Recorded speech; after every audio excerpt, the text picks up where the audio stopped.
na enyi m nwaanyị bụ n'ofu room like anyị bụ roommate na university ghọtara na mgbe anyị na-agụ akwụkwọ. So ịgbagodu anyị na-aga na ụmụ nwoke na-achụ nwaanyị, anyị na-akwụgharị ịmagodu ụdị ife afọ nke a na-eme nke a na-eme. Olu one day na o nwee this handsome guy nwelu moto nya na-atụpụ mmiri, o wee fịa afụghị anya wee sobie chụbịa. Ya na-ekiri this guy o, ya na-ekiri this guy. Na the guy nyere ife niile ya chọrọ, mana o nwere ụdị mma ọ mara ịghọtara na. So because of that, ya bịa do worried. Ọ na-ayị anya sị ya mba na ya chọrọ, ọ na-ayị anya sị ya mba na ya chọrọ, wee sị anya gwa ya ife nye ejire wee chọọ. Na bọsị afọ na ya na enyi ya nwaanyị so, ya wee sị ya na ya chọrọ ịlụ nwoke kali 5'5", 5'5", ya n'ogologo. Ihe a gbasasịa this guy anya. The guy sị ya ka ife omini, ya sị ya na ife a bụ choice ya na ya chọrọ. Ọ sị anya gwa ya reason, ya sị ya na ya ama ngwa ya reason. Nke mbọsị afọ gaa olukwa echie niile ọ na-eso gị na-esi adị ya ga-agbalịlụ reason na ọ bụ dị ya mọrọ reason ya gba ndụ happy, o sikwa nke a ọ pụọ nke a ịghọta na fe emechie akwụkwọ nke afọ tigeta azụta another class. Ọ continue na-achụ ya, o wee luo one day ya wee sị ya na ife ya ejire chọọ ịnụ nwoke kali 5 feet plus bụ na gịnị mere na ọ gbara mma nwoke topu etopu, n'ụdị unu na ike ada edobe unu n'ala na unu na-achụ nwaanyị rinne maka na unu mara mma ife aka unu ga na-achụgharị ife niile nọ na sket. Ọ bụrụgodu na ọ bụ na ị chọrọ ịchụfa na fa ga-achụba gị, onye mụsasie ga-amụ ike isobie n'ike n'ike, ndị ị ga-esulu esulu, ndị ị ga-eje ka ịkọlụ, ndị ị ga-eje mee na ya chọrọ ya ma mbunwu mbụ ndị mara mma nwoke na ya chọrọ ya.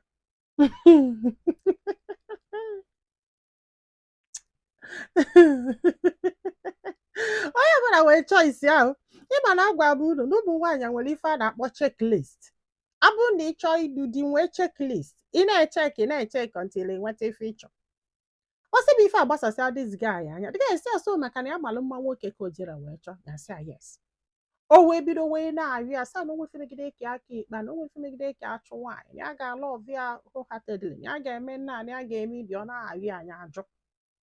Ọyọlị ya gbogo onye ajụ, ọyọlị ya gbada ya ajụ, o jee yọọ roommate ebe enyi ya nwaanyị ka ọ bịa yaba nyanwa. Ya wee sitie roommate down, enyi ya nwaanyị down, wee kọbalị ya sị ya gee ntị na ihe a bụ ihe nwanne ya nwaanyị mere na ọ ka na-ata afụfụ ya luo taa na di ebife niile nọ na sket na etu ka fa si adọ na fa gbara mma nwoke efeche na fa nọ na fa ka ife ọbụla mma like nwaanyị abụrọfa anything, fe nwere respect for ụmụ nwaanyị ịghọtara na andị na ọnụba ga-anụba n'uche bụ na ọ na-enye gị favor na ya chọrọ ụdị mara eji afọ, na ya chọrọ dị ibe akwa, na ọ kalịa mma na ya nụrụ nwoke dị mkpụmkpụ jọkwuo Josef maka na ya chọrọ ikpe ọlọvụ ọnya ya na ya na-aba ebili ya adọ happy na ụdị ife ya chọrọ mma na nwoke atọ. Ọ sị m nne ife gbasasa this girl anya, ya sị ka adụkwa agha ọdụ na ọ bụrụ na ịgbala ife pick one or two from ihe a na-agwa gị, if not na ị ga-ebe anya m ya gwasị anya ịmaga olu ọkwelụ si ya na ya ayọ gị efe nya ayọ ya na o nwere ife ome na nwoke malụ mma enwere ife ome ya chọrọ odogwu na-atụpụ mmiri. Ya sị oke ọ bụ na ife ịchọ nke a gbasakwa go fa kalịsịa dị guy continue na-ayọ anya ajụ. Olo one day ya wee na ụlọ ijefu ndị befa, so jesie bata ya fọrọ roommate ya n'ụlọ ya emepe ite ka ya lie nri na o nwere ife this girl si, ya wee si oke ka aga na kantin ịmago somewhere aga lie nri. Na-abata n'ebe fa na-eli nri na nnekwe daga anyị na-achụ ya na roommate enyi ya nwaanyị ka fa nọ na-afịa onwe fa aka na-eme lọvi na-eli nri. Ọ sị m na ife nke gbasasị anya na ịfụfa na ị ga-ama na fa ebidoro ọfụ na otogo fa yiba. Ọ sị m ikekwula ọtọ gwa ya because na o megidezi ọ da-achụzi ya n'iru the girl, ya na the girl eyele ma ya bịa na-achụ ya ma ya bịa na ya biko ọ na-emezi ofu ịghọtago ọfụfa na abụọ jawelo bọsọ ọ ga-afụsi ọchụbụ ya na-awọ nda ife ojiri achụzi ya n'iru the girl na ya mọrọ na this girl ejego n'azụ kwete ya na ya na-abụ kwụba na-agwaghị ya wanyị na ya na ya na-abụ bụ n'ofu room. so ke afọ fanyechighi azụ ya chọrọ ka ha fụ ya nyechighi azụ jee ebe ọzọ jee rie nri ka amalụ ma enyi ya nwaanyị ọ ga-eji ọnụ ya gwa ya o jesie bata n'okwuru okwu ọ sị bụ nna after 2 weeks ya sị ya na ada guy ya ada abịazikwana ịghọta na onwe ife ọ na-eme ọfụzi asọ ọsị ọchụbịa gịnị ya na-abọnyere ya achụ ya ọ sị ya mebi na ike agwụgo na echịkọta gị ikwe gị na ike agwụ na omuvu ọ na a ga-atọ na-achụ gị ọsọ gị bụ nwaanyị nọ na kampus ya sị ya na-ewe na ọ kakwala ya mma maka na ọ bụrụ ife achọ ịmago onye a na-atụfuri okwu ka ama ma ọ ga-agwụ ya na-atụpụrụ okwu ka ama ma ọ ga-agwụ ya ike asịkwa diskal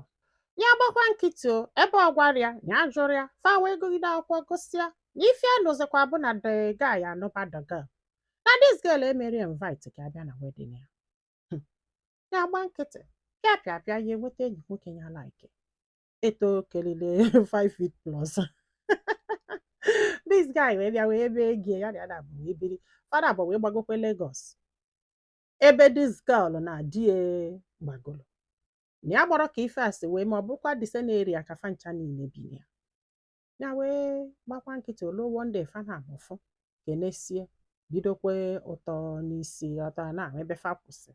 ya niile anya ka ọgwụ ya ịghọta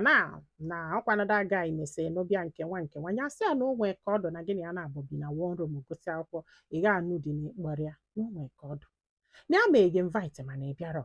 is a different case na ọ bụrụ na ị mere invite na ya ga-abịa anyway who knows ife ị na-ezo na ọ gbasa akwụ ya fana agbabido tọbakwa kpọkwa na fon meekwe nwanne ịmagolo ụdị ife afọ na-aga anọgide olu one day nyafenya na die ọbụlọda ga ya mago n'owele anya kwuo okwu ọgba felele ka gasị na ọ mara ife mere ya gbachie nkịtị sị bụ nne fada akwụ dis ga ebido na-anwụna n'ime dis ga ebido na-ata arụ dis ga ebido kwụlụ ọtọ chenji ya gbe ya nkịtị ya nwere ihe begide ka ajụ onye ife na-eme mana ya magolo na ife ga-eme ahụ ya tago ọnọgidezie one day ọsịa enyi ya chọrọ ịbịa bie ọsị oke without pleasure ọbịa bie n'ọsịa that day na esie n'inye olisie olukwe bọsị ọzọ sịa na ya ga-abịa n'ụmụ ife a chọrọ ịkọrọ ya na wee si oke o wee bịa bie wee nọrọ na palọ wee kọbalị ya sị ya na di ebe ife niile nọ na sket ịma ife niile nọ na sket na o nwere ife o ji ekpọrụ na o nwere respect for na ọ na-achụcha achụọ bulu ma lipstik mgbe ụfọdụ pụọ ma ya bata na nke nwa ọsị m this girl na-akọ ka ọ na-akọ ihe a na di ya na-abata ọlụ na dis girl amaghị adị na di ya na-abata ọlụ na-akọ ife ọ na-akọ si di na-enyi nwoke ịmagolu na bọsị ha fụlụ na paakị na fakenesi ịmago fada abakalịbaza n'ụka si nwoke fafufe eke na ọfụma ọsị m ọkwa otu ọ na-akọ ihe ọ na-akọ si di ya nọla na ka ọnụbana ya da ezozi na ya ga-anwụ na ya na-anụ di asị bụ nne imalụ ha afọ na ihe adụ bụ na ya gwọrọ di ya ife transpire between the girl na nyanwa na ya gwọrọ ya wee na-akọlụ die kọgide kọsịa wee si die ma o nwere ihe o nwere ike ịbịa die wee si ya na most businessmen if not 80 or 90% of them na-achụ nwaanyị na ọ bara uru na ya na-apụ apụ were agwa gị andị na ọ bụ na ịchọ ka stop ofe ịgbasa marriage go na ife a gbasago many marriages na ọ bụrụ a na-afa tinye uchefe na ịchụ nwaanyị na o nwere ihe ikwuterie it's either you take it or you leave ịghọtago na advice gị to endure because na ife a do among many of them na ọ bụgodo na ị chọrọ na others will push you into doing that afọ ịghọtago ọsị m nne di wee gwasị anya si ya dibe ya were maka ụmụaka nke nwa ọkwa ọ na-adị provide for you guys that you should take it na ọgwụsị efe ya nwere ike gwa were esi chọọ iluzu your marriage di wee gwasị anya wee bulu akpịa ka ogbogo enu je chenji akwa ọsị m dis ga etiwe akwa wee na-ebe ya na-ejie ọsị m nne ya na-ejie wee jigide ejisie nye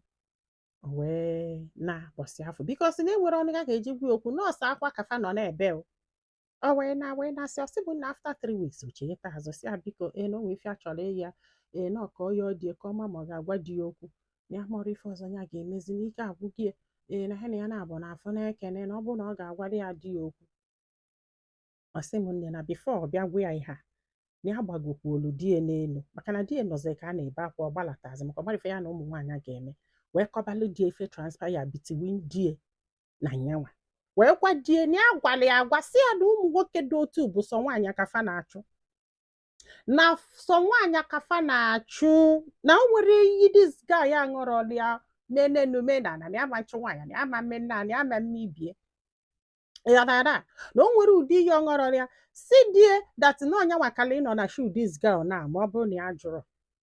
na ya chọọ nwoke toro more than 5 feet plus di ya wee kọta bụ na a na-akpọ legherie si ya o ife iji weduba m maka na ndụ 5 feet 5 na ya karịrị osi ya na ọ bụrụ na ị karịrị o nwere ife ga-ejikọ mụ na gị na-abụ o ama akwụgbu nwa nwoke ịgbagoro ya na di ekwubezie di gbaba ya pilo ha egwube egwu chibe ọchị ọsị m nne ya nụtalụ di niado happy niado very happy na nwoke love si alia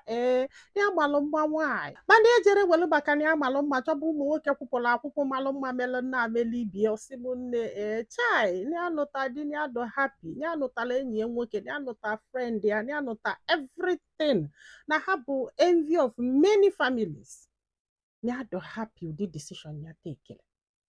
ya wee kọsalụ dị efe amasị ya njakịrị masị ya pilo before after 3 weeks this girl wee bịasị ya ka ọ gwa di ebe afọ ka nọ wee sị ya nne na nke ama mmeo ya gwa ga-agwa hapụcha ya dụ sorry to say this maka na bọsị nke nna anyị bịa na akwa ekwere gị emechi ọ na ndị na ya nwa ekwere ekwu okwu duto dumud ịnọ na ya mana ya gwa ga-agwa ịmaalụ na ya maalụ mgbe unu ji wee kwụba